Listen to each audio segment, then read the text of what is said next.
الملك محمد السادس نصره أتشرف الله بتلاوة كيقرر الرسالة يلغي عيد الملكية الأضحى في سنة التي يوجهها 2025. مولانا أمير المؤمنين صاحب الجلالة الملك محمد السادس أعزه الله إلى شعبه الوفي في موضوع أضحية العيد.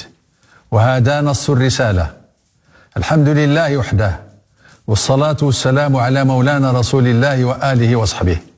شعبي العزيز، لقد حرصنا منذ أن تقلدنا الإمامة العظمى مطوقين بالبيعة الوثقى على توفير كل ما يلزم لشعبنا الوفي للقيام بشروط الدين، فرائده وسننه، عباداته ومعاملاته، على مقتضى ما من الله به على الأمة المغربية من التشبت بالأركان والالتزام بالمؤكد من السنن والاحتفال بأيام الله التي منها عيد الأضحى الذي سيحل بعد أقل من 4 أشهر.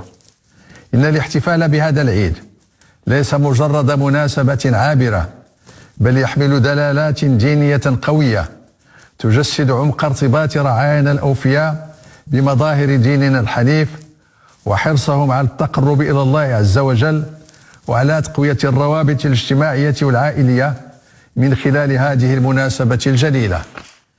إن حرصنا على تمكينكم من الوفاء بهذه الشعيرة